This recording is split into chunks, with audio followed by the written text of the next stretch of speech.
Bob and Becky Klosterman are a handsome, engaging couple. He was quiet, he had good credentials, and he had a great car.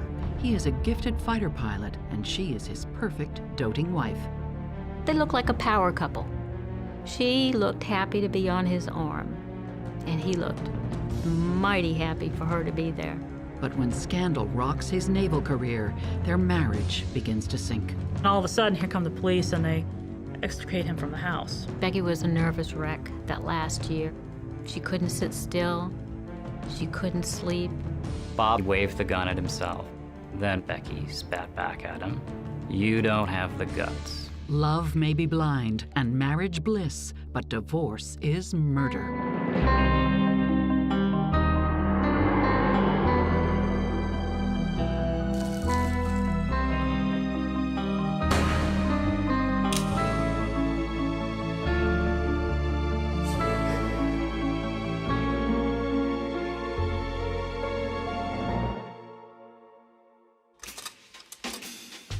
It's 1973. The Vietnam War has just ended, and soldiers are returning to Oceana Air Base in Virginia Beach. 27-year-old Bob Klosterman is one of the lucky men to make it home alive. Bob was a pilot. He had just come out of Vietnam. He had been flying helicopters. He survived it. That was a big accomplishment where a lot of his friends didn't. Becky Cofield is a 21-year-old local girl with a job at the base. She meets Bob after work at a bar. I think it was called The Shack or one of the oceanfront clubs. And she met him there. She was out with some friends, and he was out with friends. And that's how she met him here in Virginia Beach. He was nice. He was quiet. He had good credentials, and he had a great car. He had a white Corvette, and most pilots, it was kind of a typical thing. They usually had nice cars. Becky's personality and good looks catch his eye. She was very outgoing. When she walks in a room, you know it, because she's smiling and happy and very outgoing and makes you feel good. Bob is not like the other guys Becky knows. She's a single mom, and she's looking for someone serious. He came in uniform every time, which stood out in Virginia Beach, in the foosball parlors, in the places where teenagers hang out. You just didn't show up that way. She didn't care. He didn't care. He was very smart, and so with those things, it kind of helped, her to say, hey, this is a good guy, and this is the kind of guy I like to, spend my life with. About a year after they meet, the Navy sends Bob to Mississippi to be a flight instructor, and Becky tags along. I remember Becky saying, well, how are we going to get to Mississippi in this car? It's a two-seater, and we have a child. So his remedy was to put a luggage rack on the back of the Corvette. Things get serious very quickly. He called me and said, Mary Ann, I met somebody and I want to get married. I said, oh, that's good, Bob. Are you going to come home for the wedding, No, we're just going to get married down here. They look like a power couple. She looked happy to be on his arm, and he looked mighty happy for her to be there. Bob adopts Becky's son, Todd, too. Next, the new family is sent to Jacksonville, Florida, where Bob trains as a jet fighter pilot. They lived in a town called Orange Park. They had a nice little ranch house on the back of a cul-de-sac, and it was south of town. Becky settles into the role of housewife. He went to work, he came home, she made him the meals. It was just typical. She watched TV during the day when Todd was at school. And Bob connects with friends. I always felt welcome at their home, whether Becky was there by herself, whether I brought a bag of donuts in or not. I felt welcome. And Becky throws herself into the role of Navy wife. As soon as you marry into the Navy, you become a Navy wife. And Becky took to that quickly. She was always happy to be at Navy functions and parties and social events. Becky makes friends with the other Navy wives, too. When you had a problem, as a Navy wife, there was nobody to call. All you had were the friendships you made with these other women, and they took care of each other. Bob advances steadily in his career, serving tours overseas as a junior officer, a department head, and an instructor pilot. His goal was to be the best, and if there's a rank to come up and it's an opening, he wanted to be the guy to get it. As Bob's rank increases, Becky learns to navigate the subtle politics of Navy functions. Most of the military men knew how to use their social contacts to further their career. Bob didn't do that very well. Becky didn't mind doing that. She would find out all the information he needed, and then he would go put it in use. Psychotherapist Stacy Kaiser and forensic psychologist Brian Russell have seen this dynamic in military couples before. At the beginning, I think Bob was just exactly what Becky was probably looking for, and Becky was probably just exactly what Bob was looking for. But Bob's constant deployments take their toll, and after only 2 years of marriage, they start to drift apart. Bob wishes Becky would contact him more when he's out at sea. He writes to her, and she never replies. In those letters, he would beg her to write to him and go ashore, and several guys would get 7 or 8 letters, and he would get none. Then he would say, "I love you," and there was a silence. His whole life is focused on his career and moving up in the ranks, and that she feels neglected, and so that this is her way of trying to make an impact. Bob seems like a guy to whom appearances are important, and I wonder whether Bob may not have also been concerned about the way that it looked when his fellow officers were receiving more letters from home and he was receiving so few. As much as he wants her attention while away, when Bob is back on leave, Becky often finds him distant and in a bad mood. You would think it would be a wonderful homecoming. Hey, how you doing, whatever. Well, he had been on the base for a couple of hours. He just hadn't come home. And when he did, he would do this snorting sound. And then he would say, "Hey," and then go to the bedroom. His behavior, coupled with his long absences, leave an uneasy feeling in the household. Becky was a little tense around Bob. She was to not only take care of the house and the child, but it had to be on his schedule. Todd would run for the hills. He would go to his room, he would avoid the situation, and then Becky would, deal with a grumpy husband. So if he didn't tell her what time he wanted his dinner, and she didn't have it ready, his expectation was, you're going to keep it warm, just like the galley keeps it warm for all the sailors. Becky also notices Bob is drinking a lot, and it worries her. I was having a lot of conversations with Becky about Bob's behavior. She didn't understand why he had this urge, this need to drink heavily. She suspects Bob's drinking and bad moods are linked to his wartime experiences. He flew 440 combat missions in Vietnam. They didn't have a term like they do now, post-traumatic stress, but she felt that's what the problem was. She couldn't imagine a man saying, "I love you," and then being rude or impatient.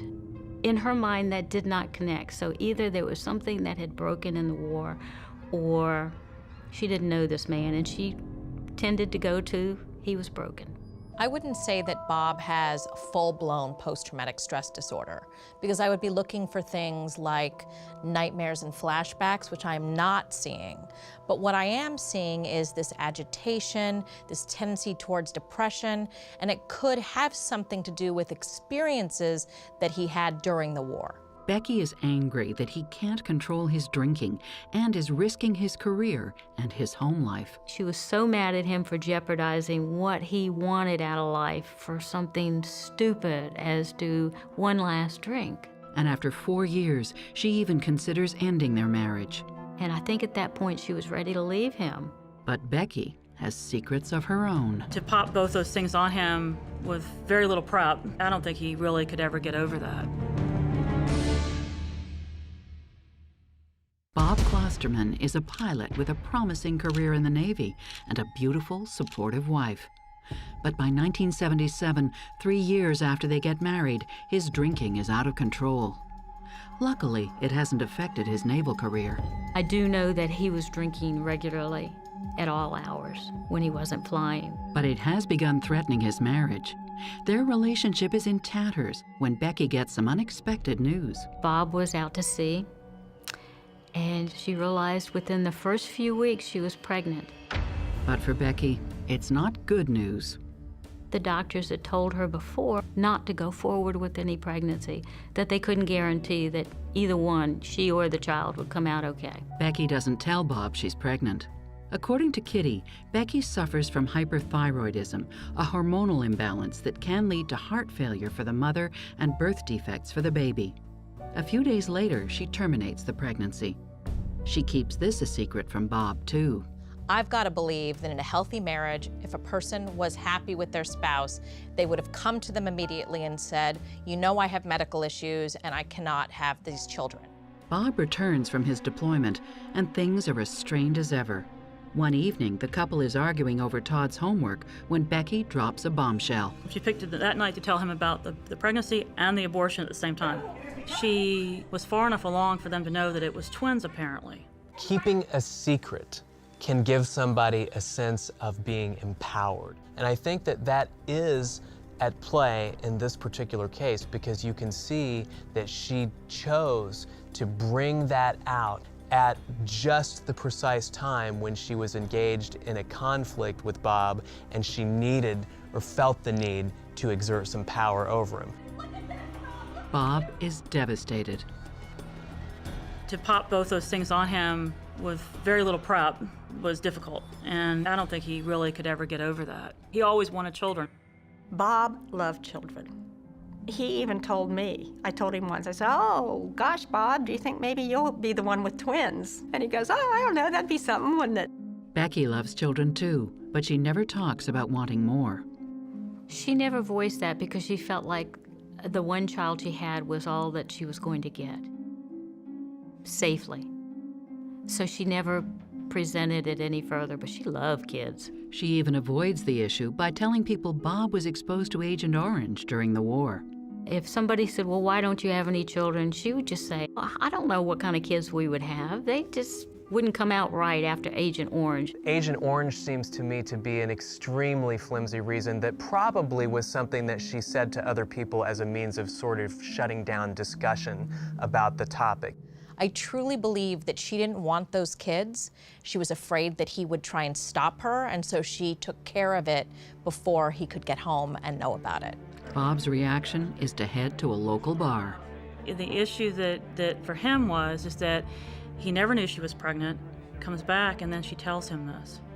Becky had a habit of baiting Bob when she was angry with him, and her friends believe that's probably what she did.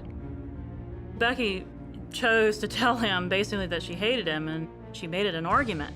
Rather than becoming a medical issue that as a couple they dealt with and moved on, it became an emotional sticking point for Bob. Her sister believes that if Becky put off telling Bob about the abortion, it was because she was afraid of his reaction. What kind of wife doesn't tell him unless she thinks he wouldn't take it well? The same night, Bob is allegedly pulled over by police.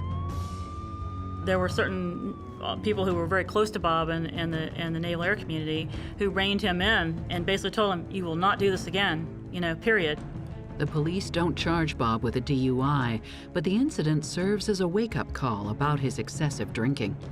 He gets serious about the fact that if you want to be commanding officers going on down the line, you want to progress, you can't do those things. The Klostermans soldier on, keeping up appearances. For Bob especially, it's in his best interest to make the marriage work.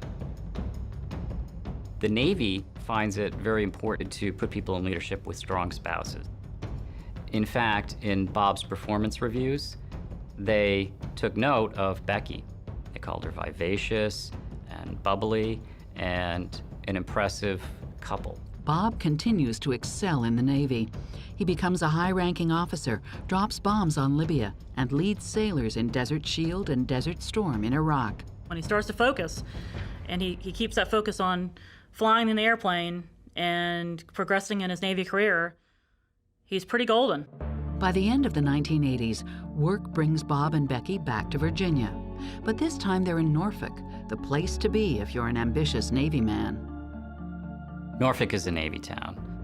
The Navy is central to the region's economy, and it's central to its identity. When Becky and Bob moved to Norfolk, they thought it was an important move before he could become admiral, before he could think about those higher reaches that he had been planning for all of his career. And it's a good move for Becky, too. She was excited because she had told him that all those years that they were in Florida, that was his choosing. She told him that if he had the opportunity, she wanted him in Norfolk. Bob, Becky, and Todd move into a big house in the upper-middle-class suburb of Pleasant Point. They live well, and their spending habits prove it. This was a relationship in which both were very good shoppers. Most people conservatively don't have that many suits, but he did. She was known for her jewelry, in fact. By 1993, Bob is appointed commanding officer of the Navy's most powerful warship, the aircraft carrier, the USS John C. Stennis. He is hired to help oversee its construction and eventually run it. This was going to be his ship. This was something that he designed, that he helped have an input in, and then he was going to be able to be commander of it. It's a floating city of up to 6,000 sailors, and the captain is responsible for every single one of them. It's a great achievement. The Navy praised him, actually, for saving $70 million in construction costs just by his efficiency and planning. Bob's promotion means a lot to Becky, too. I think Becky loved every moment of that. That to her meant that the partnership over these years amounted to something. A commanding officer's wife in the United States military has a role to play that could be likened to the role of a first lady. I think the stability of that spouse does become a consideration when the top echelons think about moving that person up into their ranks. It's a wonderful honor. It is a position with responsibilities for helping the morale of the crew and helping sailors' wives make it through the difficulties of Navy life. To her sister-in-law, however, it seems Becky likes her new status a little too much. She was walking around, and it was cold. So this little sailor was walking behind her, carrying her coat. And she'd go here, and she'd go there, and he's going after her because it was the CO's wife. And all I could think of was, I want to grab that coat and say, let this poor sailor go do something else. But I think she liked that kind of thing. The Clostermans appear happier than ever. Everything in Norfolk is going according to plan, or so they think. Just after Bob is made commanding officer of the Stennis, Becky becomes entangled in a high-profile scandal. The Tailhook Association supports and promotes the interests of Navy pilots. Every year it hosts a conference in Las Vegas that is famous for its parties. And although neither Becky nor Bob go to the 1991 convention, it still ends up affecting them. Many of the pilots have a reputation for having great parties and having fun with alcohol. Some of the more infamous moments of the drinking bouts were in the Tailhook conventions. At the 1991 Tailhook convention, there are allegations of sexual harassment on several women who attended the party. Inappropriate behavior, inappropriate remarks. Women filed complaints against the men who harassed them. Those complaints were investigated. The incident shocked the nation and served as a wake-up call to the Navy's male establishment. It was dubbed the Tailhook Scandal and made headline news for months. It was a huge black eye for the Navy. In 1993, after a 2-year-long investigation, people are finally called to trial. Becky didn't attend, and neither did Bob. What happened was one of Bob's friends and his new wife attended, and she was subpoenaed to testify here in Norfolk, Virginia. Bob's friend's wife is Carrie LaRocque. She attended the conference with her husband and allegedly saw Frank Kelso, the chief of naval operations, in the same suite where some of the worst assaults took place. According to Bob, Becky takes LaRocque to and from court, and the two Navy wives strike up a relationship.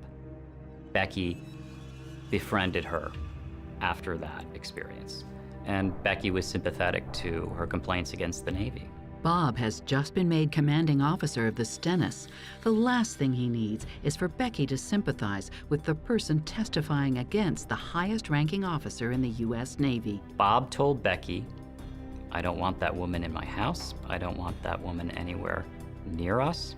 Stay away from her. And she clearly didn't do what Bob had asked her to do, which was to back off. What it says to me is that she put her relationship with the woman over her relationship with her husband.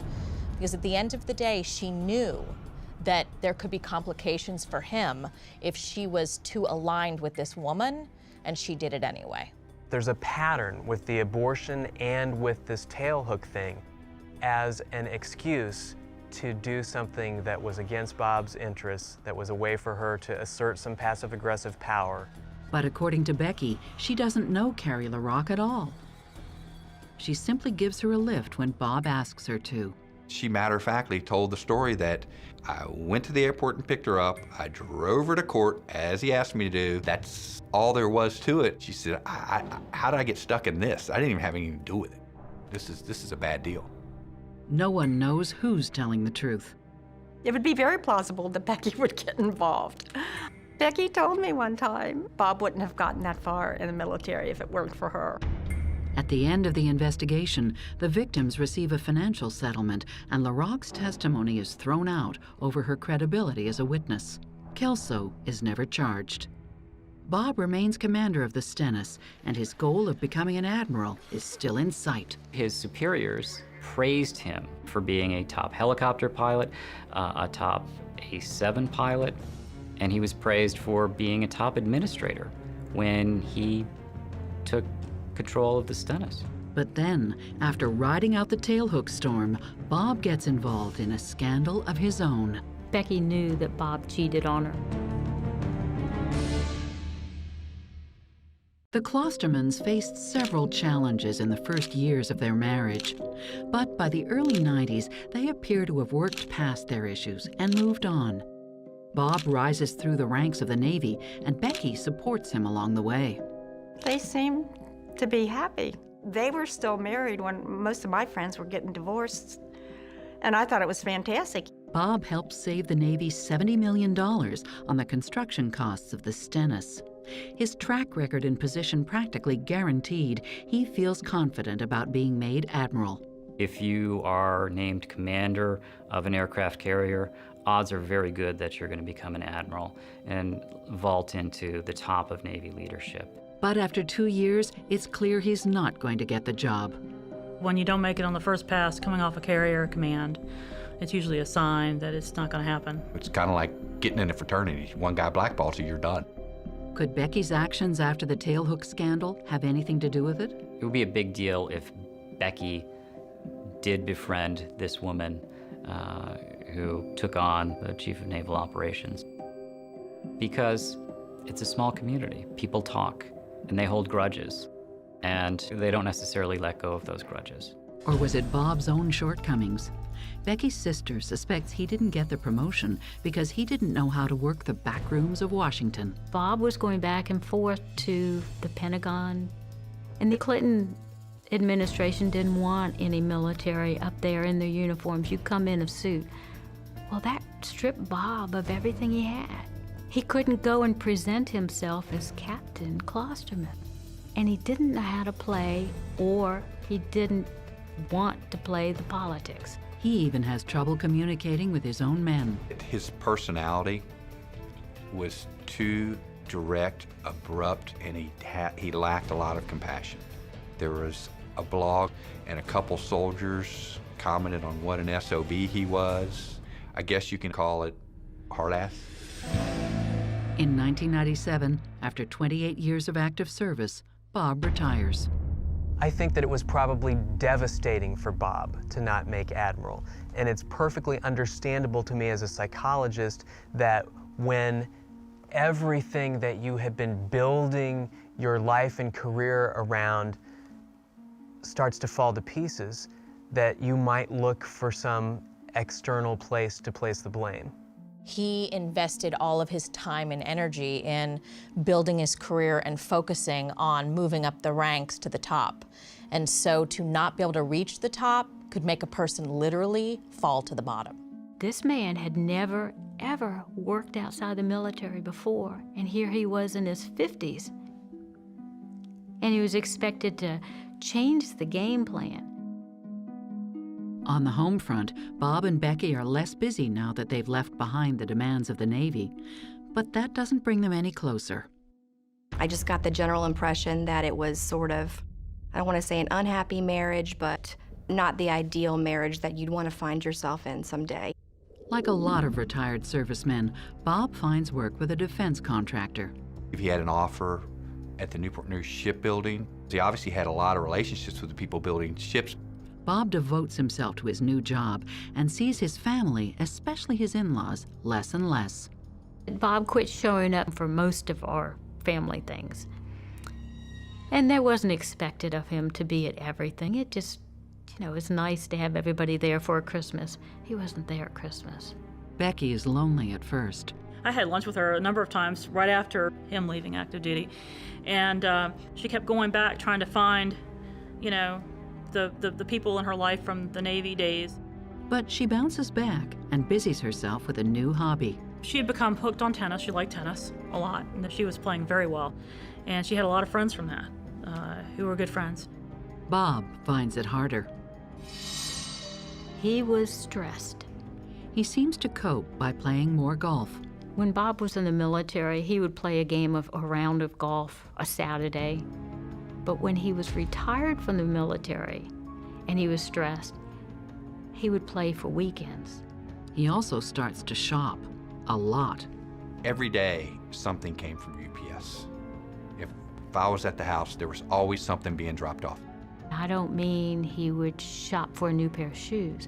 He would shop for 5 pairs of shoes and maybe 4 suits. But maybe 4 suits weren't going to be enough. He needed one in every color.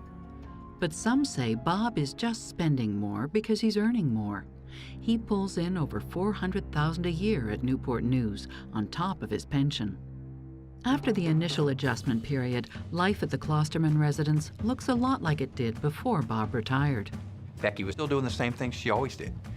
She's taking care of the house, taking care of the yard, taking care of the dogs, playing tennis, and, handling the household duties like she always did. And Bob has turned things around. He seemed to be happy with the ship designing. He seemed to be very happy with all his retired fellow service guys. They had golf leagues and all the stuff he'd tell me about.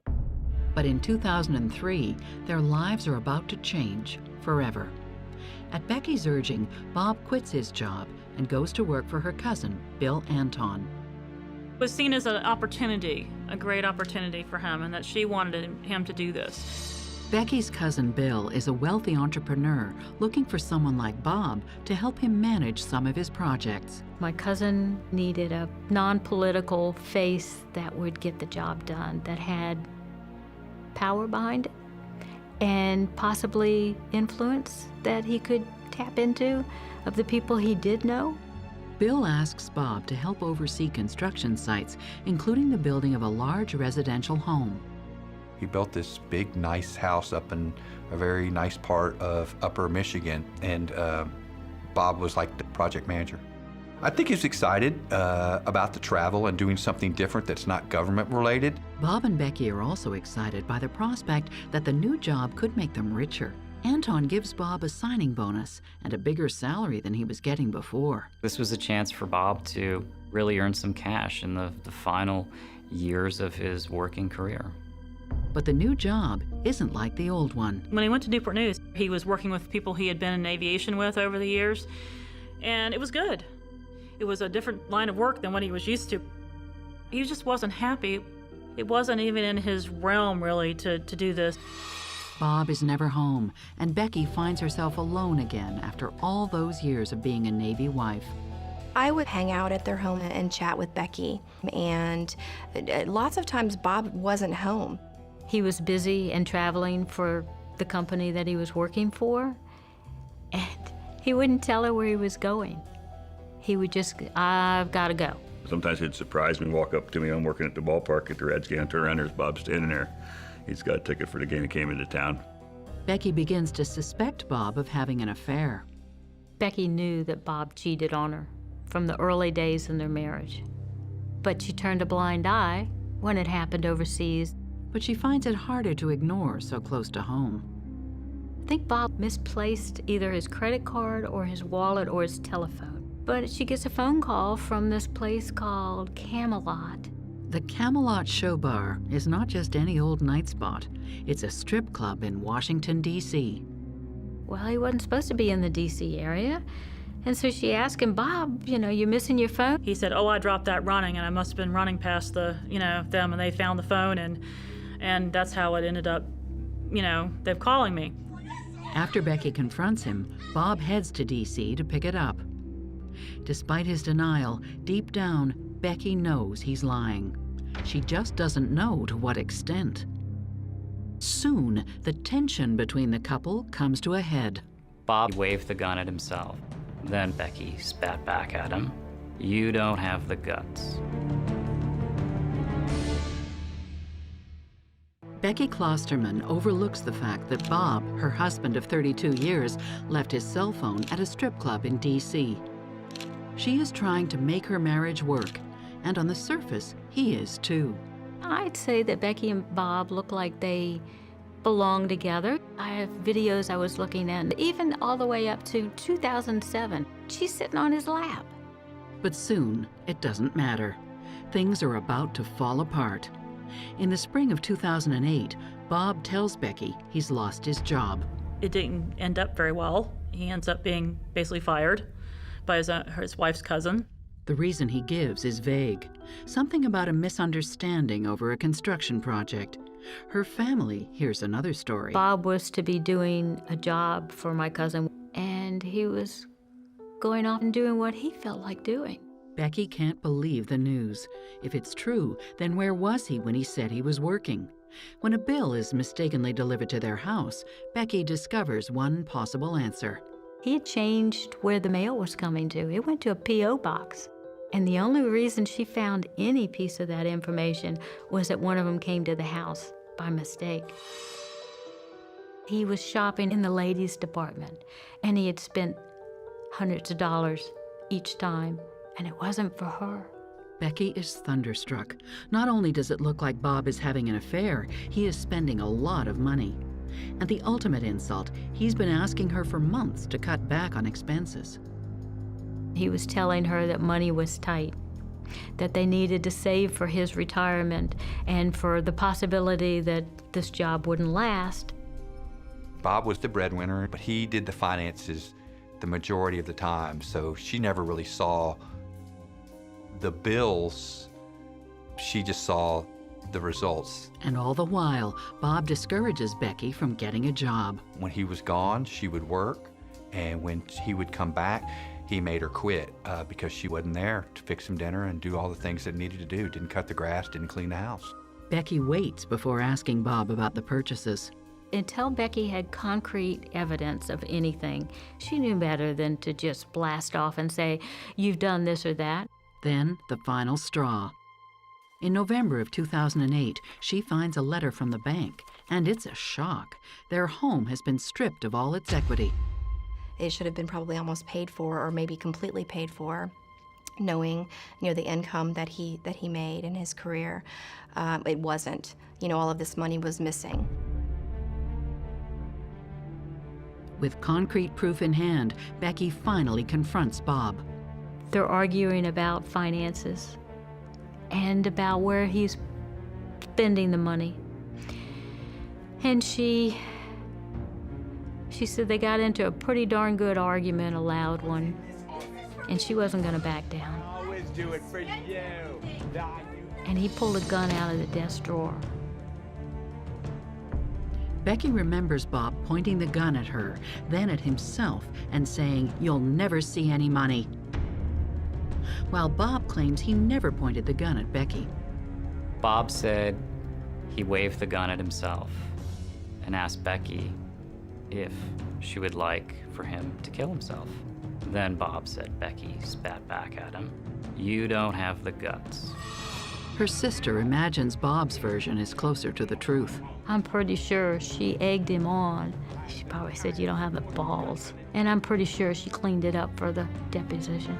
In the end, the facts don't matter. The truth is, Bob pulled a gun during an argument with his wife. He had been able to talk her out of filing for divorce, I imagine, several times before. He couldn't do it this time. Waving the gun at her changed that The next day, Becky starts divorce proceedings. She also files a protective order against Bob and asks the court to revoke his gun permit. And then all of a sudden, here come the police and they extricate him from the house. Say you have to leave over the gun charge. Bob checks into a hotel that night and eventually finds his own apartment. With her husband gone, Becky combs the house for more evidence of his erratic behavior. And she finds it. She didn't know that he was buying guns. They came in boxes she wasn't allowed to open. These guns would end up in a closet that was locked. Becky's divorce lawyer petitions the court for Bob's bank records. They learn he's also been going to high-end strip clubs and brothels in Nevada. He paid $5,000 for sex that day, and apparently went back later that day because the next line item on the credit card receipt was for another $5,000 at the Bunny Ranch. So he spent $10,000 of the marital assets in one day. More painful to Becky was the fact that he lavished gifts on a young waitress. He bought her jewelry, bought her statuary, bought her clothes. He bought her a car, a $30,000 Ford Edge. Who does that? You give somebody a car that you don't even know? This should have been their money and their assets that they had together and their life that they had, built. And instead, it was taken out behind her back and spent on someone else. Becky finds love letters Bob had written to the waitress as well. It was a very torrid sort of thing, that he was doing. It wasn't like he had picked one woman 50-some years old. He was having affairs and relationships with women who were no more than usually 30, 32. Becky is devastated. Her 34-year marriage to Bob has amounted to this. He didn't have Becky worshiping him. He didn't have anyone looking up to him in his career. He needed to find that. And so he went and sought out other women who would make him feel like he was valuable and appreciated. Bob admits to having sex with prostitutes, but he insists his relationship with the waitress is platonic. They were just good friends. He would claim until the day this all ended that was not a physical relationship. I think he treated her more like a daughter. By the time the divorce makes it to trial, the evidence is overwhelming. There were reams of credit card receipts.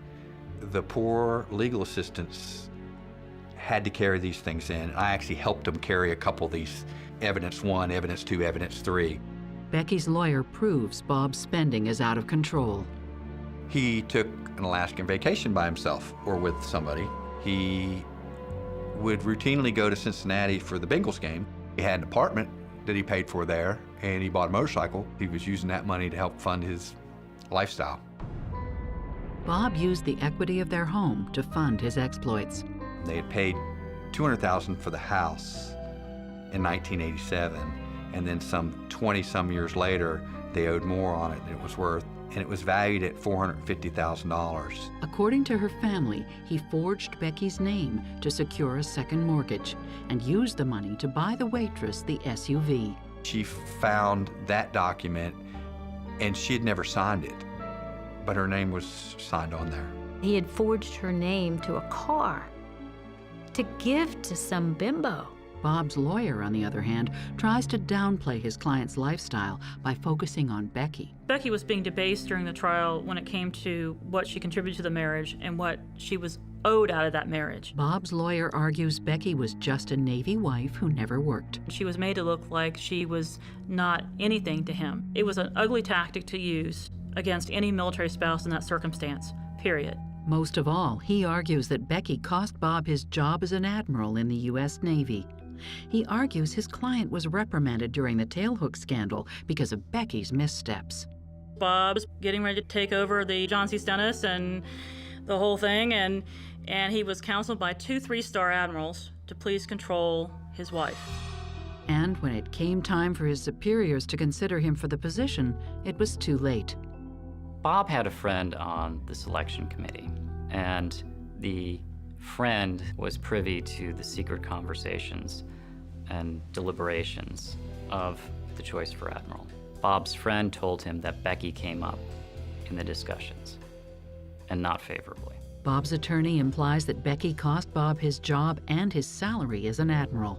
What his attorney was looking at was all the income he was never going to make as a result of the actions that she took. That she doesn't get any of his future earnings or his retirement. It's a long, bitter divorce, but after 2 years, it's finally over.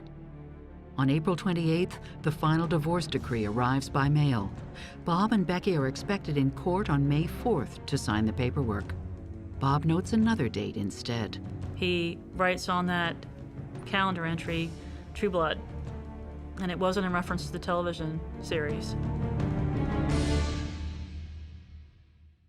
Bob Klosterman pulls out a gun during an argument with wife Becky over their finances. She files for divorce and discovers that he's been leading a double life. After 35 years, their marriage is about to end. Bob and Becky had agreed on a settlement for the divorce, and within days, they were going to be at the courthouse and settle once and for all. The protection order against Bob is lifted, and despite their differences, Bob and Becky continue to see each other after they file for divorce. They were going to counseling because that's part of the rules of the road and the divorce proceeding here. Sometimes they even sleep together. And they continue to have a very intimate relationship, even through the divorce. I think Becky and Bob continue to see each other because they do have a connection. They were in love once, and so I think that's part of what keeps luring them back to one another. Over time, people come to fill roles in each other's lives that feel like huge voids when they leave, even if they were also causing a lot of pain and heartache and damage. Bob feels comfortable enough to drop by unannounced, and neighbors often see them together. Sometimes they talk, often they argue. A neighbor quietly let people know that they had seen things go on and arguments and things like that. But now that the divorce proceedings are nearly over, Becky doesn't want to see Bob anymore. He seems more erratic as they approach the finish line. I was helping her to move things. He didn't know I was in the house. And he came in, and his expression was one of pure anger. And he caught me out of the corner of his eye, and it changed like a mask. The court also reinstates Bob's gun permit, and Becky is scared. Becky was a nervous wreck that last year. She went down to 92, 95 pounds. She couldn't sit still. She couldn't sleep. To his own family, Bob seems frustrated, but he's coping. He was venting. Yeah, I'd say, oh, yeah, Bob, you know, you're going to laugh about this in a couple years, you know. So that's why I thought he was okay. But as the realities of the divorce sink in, Bob becomes angrier. The house would have been sold, period. There would have been no question. And other properties he may have owned or rented had to have ended. The lifestyle was going away, in other words. The former couple had also racked up hundreds of thousands of dollars in legal fees. Bob felt that the attorneys involved were bleeding them dry. Even if Bob had a decent income from his contracting job and his retirement, a lot of it was going to have to go to paying legal fees. To Bob, it seems like he has nothing left. He thought that he was not going to, everything was going to be going to Becky, that he was not going to have anything to live on even. For the man to whom honor and status mean everything, Bob is completely ruined. When he gets that decree and he realizes it's over, he's going to end up paying all this, and he's going to end up having to have nothing left, and probably nothing left of his reputation, even in the workplace. On the Sunday before the Klostermans are to sign their final divorce papers, neighbors see Bob again. Bob parked around the corner, walked in the neighborhood up to the house. They saw him. They waved hi, but nobody called police. Becky notices Bob too. She had written Bob was in the backyard at 6:30 a.m., where she was kind of making notes of, you know, anything suspicious. She goes for a drive to avoid him. She'd gone out thinking that he'd be gone, you know, been drawn off by the fact she was no longer in the house, and then she came back again, and he followed her into the house.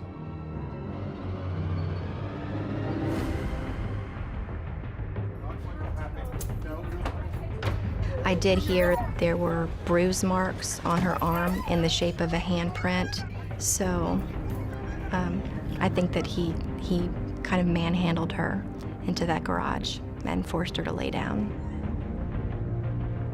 As it's told, she pulled out some of the moving boxes, and he shot her on the moving box because she didn't want to make a mess, because she didn't want us to have to clean it up.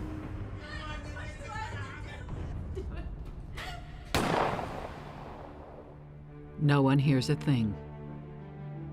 He needed some kind of fortification, and he hit the liquor cabinet, put the dogs out back, and walked back to where his car was. Leading up to the killing, Bob had drafted a half-dozen or so letters to family and friends. He mails them before he carries out his final plan. The police thought that he had dropped them in the mailbox that morning, and he drove the car up, locked it, and went into the house and finished. About a half hour after he kills Becky, Bob dials 911. He called the police saying that, he had done something to his wife and that they needed to come right away. And he did the same with himself, laid down on a piece of cardboard with both of their driver's license placed, right on top of their bodies, was the way that he did it. So there would be no mistaking who they were, and that's the way that they were found. He shoots himself the same way he shot Becky, with a handgun in the chest. And I keep patting myself in the head thinking, why didn't you see a sign? You should have saw something. Never had an inkling that was going to happen. A few days later, Bob's suicide letters start arriving by mail. It looks to me like Bob had decided that there was nothing left to live for and that he was going to leave the world with an explanation of how wronged he felt he had been, and he was going to take with him the person that he externalized the blame for all of that onto, Becky. I think Bob held a lot of feelings in and a lot of thoughts during his life. And so before he decided to commit the murder-suicide, he felt that it was important to get his story told. He wanted explanations, he wanted specifics, and he also wanted to place blame. He wanted it on the record that he thought that Becky was responsible.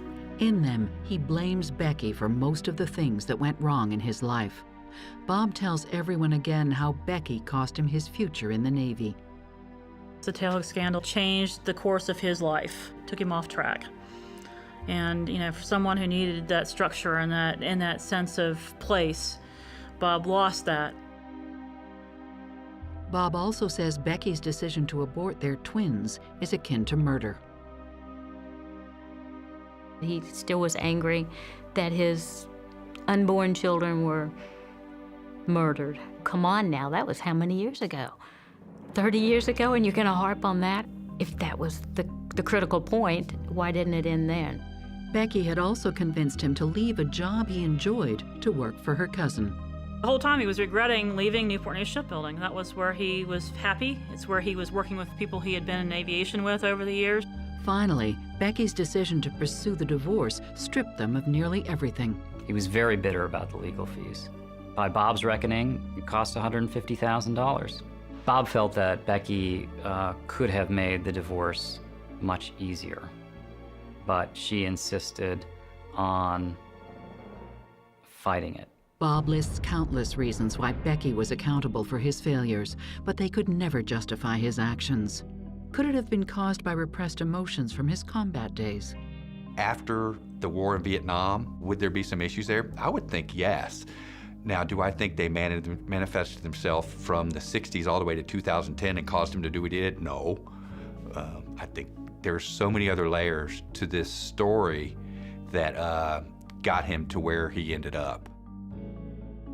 This was too well scripted. He had practiced letters on his desk from the time of the divorce proceedings in court all the way up to May 2nd. He knew what he was doing, and he didn't stop himself. Bob went to such great lengths in that suicide letter to illustrate why everybody but him was to blame for his troubles. I really think as a psychologist reading that letter, it suggests to me some denial, some active attempt to not think about all of the ways that his own character and decisions played into his outcomes in life. Part of what a person wants to feel later in life is satisfaction. They want to be able to look back and say, I'm happy with the way my life went. And I don't think Bob could look back and say he was happy about anything. When the policeman called, he said that, a lot of times Your brother was high in the Navy. He had control over thousands of people. The divorce was getting out of control. And when people are in a high position and they do make all these big decisions, that when it's taken out of their hands, they snap. I think he saw that as the only end for the two of them. In his head, you can see that from reading the letter, that's what he saw as the only outcome because they were ruined. And if he couldn't move on, neither would Becky. She was going to pick up the pieces of her life, and she was going to move on, and she was going to have a good life. She was fun, she was energetic, she was nice. He was dull, bitter, mean, and now broke. So he had nothing to lose. So he wasn't just going to be miserable by himself.